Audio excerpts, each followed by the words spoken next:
a bulk billing practice as a dietitian, how do you manage no-shows? For example, do you overbook clients in the hour or in the day for backup, or request a refundable small deposit, so $30 prior to having their appointment? And what can we do about managing these no-shows? So what have you tried in an attempt to fix that?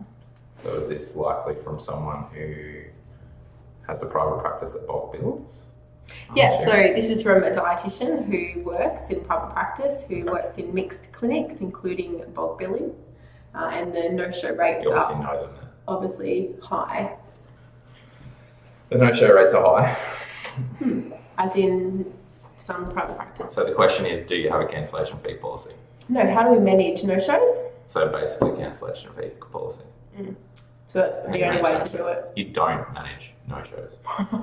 You can't manage no-shows. People just do their own shit and they don't really care about you most of the time. But, okay, so some of the strategies that you can do is why I pretty much said the cancellation fee policy. So a lot of dietitians kind of implement this where they'll say if you don't show up or you don't cancel within 24 hours to reschedule, that you're going to be charged a fee, whether that be $20, $30, half of the consultation fee, or the full, depending on the dietitian and what they want to do. And that comes down to what you want to do in terms of the business. For me, in terms of cancellation policies, we run bulk billing clinics in some areas and non-bulk billing in others. I don't think across the board that a cancellation fee policy has ever really worked that well, because it's one thing to say you've got a policy, but then you've got to charge the client. And then if you charge the client, is that client going to come back because they've already paid for that amount?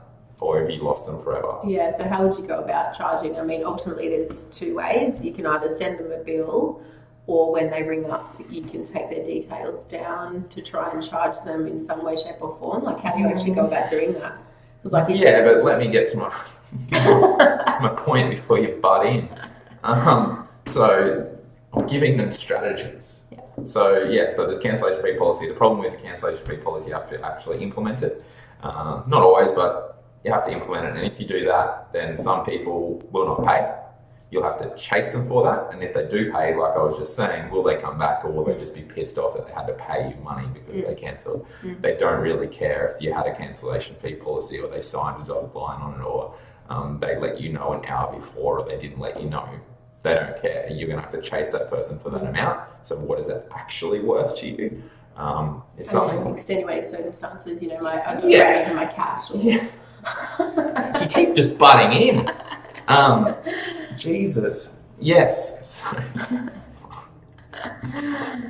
There's a cancellation fee policy. You could do it that way. In terms of them saying in their question, they said, do you overfill your clinic? That's a good point. You could, but then what if they all show up? If you've been running the practice for 6-12 months and not a single day has every client shown up, then you probably know there's some wiggle room. But having said that, if you overbook in the morning and then everyone shows up, you're all of a sudden running 30, 40, 50 minutes behind, and then other people at the end of the day are going to get pissed off because they had to wait an hour to see you. So I don't think I would ever recommend doing that. I think it's just, it's not going to work. So in terms of private practice, in terms of clinics, in terms of actually implementing something for no-shows, you can't predict it. You can have a cancellation fee policy, but then it comes down to implementing it. And as Peter nicely interrupted me earlier, just about cancellation fee policy, so how you actually take the payment. So when they book in some of our clinics, they take credit card information as a deposit for the appointment, which then either comes off their appointment or be refunded. Well, not really refunded, we don't actually take anything, we've just got their credit card information to then charge them if they don't show up. And we've got a signed document that they all sign when they come in for initial, so it obviously doesn't prevent the initial cancellation all the time, but they also do text reminders where it has the cancellation fee policy as well, trying to tick those boxes. I guess that's a bit different because that is a private service, like our Sunshine Coast Dietetics is where we do it. and that's part of a private dietetic service rather than a bulk bill. Like Correct Nutrition or my bulk bill, no cancellation. Like we've got a policy, we just haven't ever followed through with the cancellation policy. But you see, that's the difference, right? So if you're targeting the market to be a bulk billing service, then at the end of the day, expect people to not show up. So I guess I've worked in a number of situations where I've bulk billed and then fee for service, and at the end of the day, people are going to change appointments or cancel. That's just the nature of human beings and life in general. We all have the same thing happen.